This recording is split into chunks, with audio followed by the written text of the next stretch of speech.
Democrats don't speak for me. Speak for me, speak for me. Republicans can't speak for me. Speak for me, speak for me. A bitch ass nigga can't speak for me. Speak for me, speak for me. You coon ass niggas can't speak for me. Speak for me, speak for me. Listen here, this is a fact of life. I be rapping like Nat Turner came back to life. Grab Donald Trump by the pussy, he ain't acting right. I never run from a conflict, I be glad to fight. It's a very cold world that we live in. And somebody please tell Elizabeth you're not an Indian. You just trying to con them people to get the benefit. Just another immigrant stealing from the Indians. That's some punk ass shit and that's too lame. Now we finna step over to Andrew Yang. And you a sucker, you could never speak for black folks. Fake ass pandering, trying to get the black votes. The Democrats don't speak for me. Speak for me, speak for me. Republicans can't speak for me. Speak for me, speak for me. A bitch ass nigga can't speak for me. Speak for me, speak for me. You coon ass niggas can't speak for me. Speak for me, speak for me. You know your boy be high off sativa. Kamala wasn't popping, so we said bye, Felicia. She ain't had a right policy. We ain't trying to meet her. Y'all can take Biden too. Bye, we don't need him. We don't need Roland Martin or that coon Al Sharpton. Didn't need Cory Booker from the start, man. I don't fuck with police and no snitch. You know I'm coming with the heat when I spit it. The Democrats don't speak for me. Speak for me, speak for me. Republicans can't speak for me. Speak for me, speak for me. A bitch ass nigga can't speak for me. Speak for me, speak for me. You coon ass niggas can't speak for me. Speak for me, speak for me. If you ever go to court and this is your luck, try not to get fucked by Benjamin Crump. I know it's hard. You and all go is hard. But who the fuck is Amy Cloak? Put her picture up on the bullseye and start throwing darts. People cut our organs out our bodies, that's a stolen heart. They can't save us from the flood like Noah's Ark. Black lives always matter, we finna go for ours. So then we savages, we don't need to pot the piss. Mike Bloomberg can suck dick with that stop and frisk. You ain't speaking for us, we don't know you.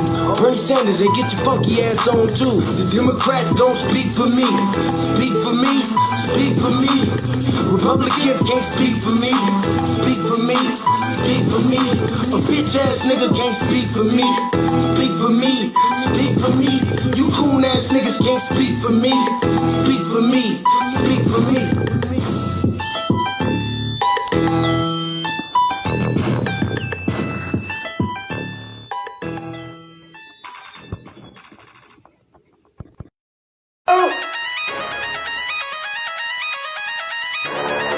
I'm talking about shout out going crazy. People going crazy in these motherfuckers. Run that shit back, man. But it's nothing. Nothing. Got a woman on the bed.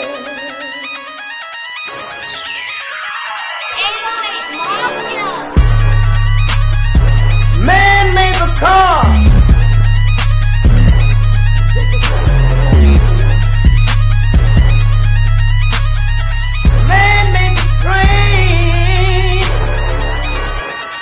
Carry the heavy load. Man made the electrolyte to take us out of the dark. Man made the boat for the water like the 7 Omega. Man thinks about a little bit of baby girl and a baby boy. Make them happy because man make them dark. But after man make everything we can, do you know that man makes money?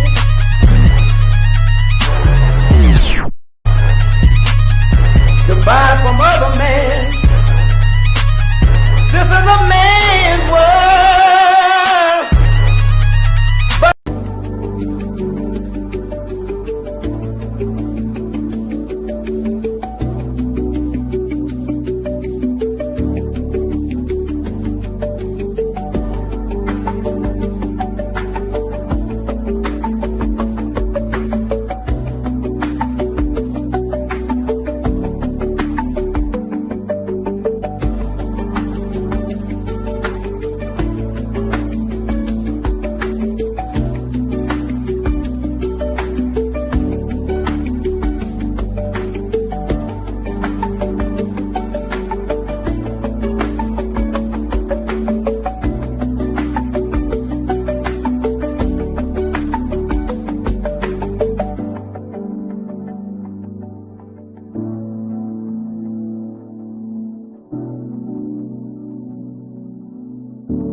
Greetings, Black family. Greetings, and thank y'all for tuning in to another episode of the Frontline Black News. I'm your host, Chan Crewman. I'm sorry I'm running super late. This is the longest city council meeting, one of the longest city council meetings probably ever. I think the one about a week or two ago was even longer than this. That shit didn't end until almost 1 o'clock in the morning. But the show must go on. So, thank y'all for tuning in to Season 5, Episode 42, Part 3 of the Frontline Black News. Hopefully we join with Shabaka and Lady Che if they're still up. And on this Season 5, Episode 42, Part 3 of the Frontline Black News, or Part 3 of the Frontline Black News, we'll be discussing several topics we didn't get to in Part 2. We'll try to get to all these topics, but I doubt I'm going to be able to get to all of them. How the MOOB siege became war on a black neighborhood. The bet that made Pepsi the black soda. Chicago mayor $600 million migrant spending leaves city of Chicago in a $1.1 billion budget crisis. Democrats claim red state crime is out of control. Busted ICE vehicle stolen by a tow truck driver. Now he's facing prison. Why is Franck Zanu being divisive and claiming Black Americans have no culture while in our country? DACARA Thompson, unalived by a legal immigrant in Maryland, and the Democrats are silenced. Surprise, surprise. A legal migrant busted smuggling guns. LA mayor tied to Chinese donors. What Jubilee gets wrong about Black America. Amanda Seals surrounded the second Carol Anderson on the racist history behind the constitutional right to bear arms. Trump orders TV stations to censor booze, media control and free speech debate, USA. And last but certainly not least, we got our Unhoused neighbor news, and our illegal migrant news, and our local Denver news. We are based out of East Denver, North Aurora, Colorado. We give the news from a frontline and Black first perspective. We are part of the New Black Media and also the signal boosters of the New Black Media. We have been around for 5 seasons now and counting, and we have several platforms that are part of the Frontline campaign. Frontline Black News being one of the first. Shabaka's Black Experience Enhanced predates Frontline Black News, but it was on Blog Talk Radio. So we just recently moved Shabaka's Black Experience Enhanced to YouTube StreamYard. And Frontline Black News started back in 2020 or end of 2020, early 2021. Please join us on StreamYard, YouTube, Frontline Black News. The links to all of our channels are in the description, including the RBA, Jay Militant's channel, What's Cracking TV with Jay Militant, Kukizi's channel, who does our intro track, the Church of Black Power, our brother out of Watts, California, who's now in Houston, Texas. And also signed the petition for reparations. That link is also in the description. Support the GoFundMe Lady Che has set up. That link is also in the description. And copyright disclaimer under Section 107 of the Copyright Act of 1976. Allowances made for fair use purposes as criticism, comment, news reporting, research, teaching, scholarship, education, and research. I do not own the rights to this music. And if you don't understand racism, white supremacy, what it is and how it works, everything you think you understand will only confuse you. In all 9 areas of human activity, which are economics, education, entertainment, labor, law, politics, religion, sex, and war, and some say health and nutrition. And that's by the great Nelly Fuller Jr., who just transitioned this past February. RIP to him, producejustice.com. And when you, a Black person, are captured by any race soldier, you must never fuss, fight, or flee. Comply and defend yourself in court. Also by the great Nelly Fuller Jr. RIP to him. And may he rest in power. Produced justice.com. And racism and white supremacy is conscious and subconscious behavior to maintain white genetic survival, to prevent white genetic annihilation. And that's by the great Dr. Francis Cress Wilson, who passed away or transitioned back in 2016. So those are the topics. So I'm going to try my best to breeze through them. But this is going to be a long show, I can already tell. Salute to Crew. Crew says, I do not support the other channel because of my old panty, but I will support y'all. Okay, Crew. Appreciate you. All right, let me go to the first topic, and that is about Move. So for those that don't know, Move was an organization in Philadelphia, Pennsylvania. I believe they were a Pan-African organization at that. But the city of Philadelphia bombed a whole city block to get rid of Move. And this video I'm going to play is going to go into detail about that.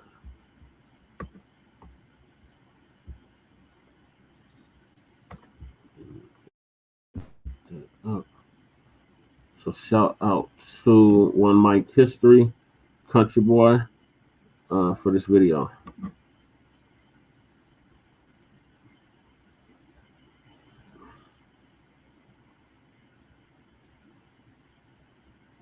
Come on, computer, catch up.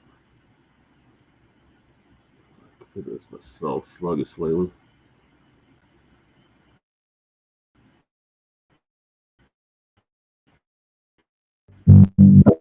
Imagine quiet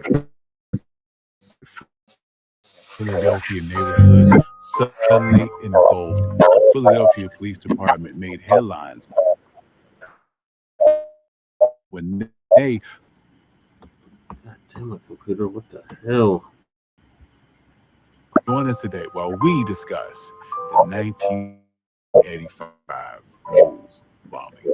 And I'm your host, Country Boy, and this is One Mic Black History. And if you like stories like this, you can find more stories like this at OneMicHistory.com. But without further ado, let's get started. At the core of the MOVE organization was John Africa, who was born Vincent Lee Hart. Interestingly enough, though, John Africa was almost entirely illiterate. So he dictated his philosophy to a social worker named Donald Glassy, who helped him write what every MOVE member called the book, which was essentially their Bible containing all the teachings of John Africa. So what they believed was, first and foremost, at the center of everything was the principles of life and truth. John Africa argued that modern society was corrupt, unnatural, full of lies, and violence, and needless suffering, leading to all kinds of issues: war, disease, violence, environmental destruction, the list goes on. One of the key MOVE beliefs was this radical natural living. They rejected anything they saw as artificial. MOVE members only ate raw foods because, as they said, nature gives you food raw. They also shunned modern medicine and even household conveniences. The kids weren't given diapers or toys, and everyone, even the children, sometimes wet naked to toughen their skin and absorb vitamin D from sunlight. Animal rights was also central to MOVE's ideology. They saw all life is equal to humans, animals, plants, and humans. They rejected the idea that people were somehow superior to animals, just as they rejected the idea of the racial hierarchy. Members fed stray animals, protested at zoos and pet stores, and even demanded the release of caged animals, drawing parallels from zoos to the history of Black enslavement. MOVE was also fiercely against what they called the system, meaning the government, schools, and pretty much anyone of authority. Instead, avoided utility bills, tapping into water and gas lines, and refused to send their children to public school, which they considered brainwashing. Some of their core mantras were, do your work, meant staying true to the MOVE's cause and never surrender. Going to jail or getting beat up by the police wasn't seen as a defeat. Instead, it was just another part of their mission to resist and challenge the system. MOVE members never struck deals with the police or pled guilty no matter what. In the early days, Move lived in a big rundown house on North 33rd Street in Philadelphia's Powelton Village. At first, they had all the usual comforts, electricity, furniture, and even TV. But as Move embraced John Africa's teachings, they stripped away everything they thought was unnatural. The furniture went and replaced by sleeping bags. The walls were scraped clean of lead paint. Dozens of dogs ran loose. Daily life was disciplined, early morning exercise, sometimes running around with bricks to build up their endurance, and working together at their car wash. At night, they were spent in long meetings about natural law that were always led by John Africa. To show their unity and commitment to John Africa's vision, every member took the last name Africa. Understanding his beliefs and their lifestyle is crucial to wrap your head around why Move clashed so severely with Philadelphia authorities. Move often clashed with neighbors and the Philadelphia police, not just because of the radical protests, but their way of living. For years, residents complained about piling up trash, human waste, a rat infestation, dozens of dogs, and more than that, people said that Move blared loud, often profane political messages over bullhorns at all hours of the night, even on Christmas morning, making it hard for anyone to get a good night's rest. Some neighbors accused Move of threats, intimidation, even physical assaults, and were disturbed to see that some of the children were rummaging through the garbage, running across rooftops, and were never seen at school. These complaints kept coming into City Hall, leaving the community frustrated and desperate for some type of government action. From the Move's perspective, though, they were victims of constant police harassment and an unfair racist media campaign that painted them as criminals or as a cult. Ramona Africa, who survived the 1985 bombing, insisted that they would have been treated differently by the city if they weren't Black. Move believed that their loud, unapologetic protests, profane or not, were necessary to spotlight issues like police brutality, wars, and pollution. They argued that they were simply informing people of the wrongs that were inflicted on life. And they saw themselves as truth tellers, fighting for justice, even if it meant upsetting the neighborhood. To defend themselves, Move built fortifications at their home. At their first commune on Powelton Village, they erected a huge wooden platform in front of the house, a kind of stage and a shield where members would shout at the police, exercise, and live their daily lives in full view and relative safety. They kept windows boarded up and maintained around-the-clock lookouts, intense standoff with police. After relocating to Osage Avenue, Move then took things even further, building a literal fortress, constructed two bunker-like structures on their roof, reinforced with timber and metal, complete with gun ports that overlooked the street and a menacing presence over the entire neighborhood. Tensions reached a breaking point in August of 1987 in Powelton Village. Police arrived to evict Move, responding to complaints about the filthy condition and the noise and unpaid bills. They used high pressure hoses, a wrecking ball, and a cherry picker to force the members out. So then a violent shootout erupted, and a Philadelphia police officer named John Ramp was killed. Move argued that it was friendly fire, but 9 Move members were convicted of third-degree murder and given lengthy prison sentences. The national media showed the police brutally beating up one member, Dilbert Africa, further inflaming tensions. The house was then demolished and police swiftly cleared the scene, destroying the evidence. Move also showed a defiant approach to the legal system. They demanded to represent themselves in court, using the proceedings as a means to promote their beliefs, and often refused to show up at all. From their point of view, jail times were all simply part of the struggle. After the 1987 shootout and the imprisonment of the Move 9, the group moved to Osage Avenue in the Cobbs Creek neighborhood into a house owned by John Africa's sister. And then complaints from neighbors started all over again. Unsanitary condition, the blaring of bullhorns, and escalating confrontation. The city, led by Mayor Wilson Goode, chose not to immediately act, hoping to avoid another violent confrontation.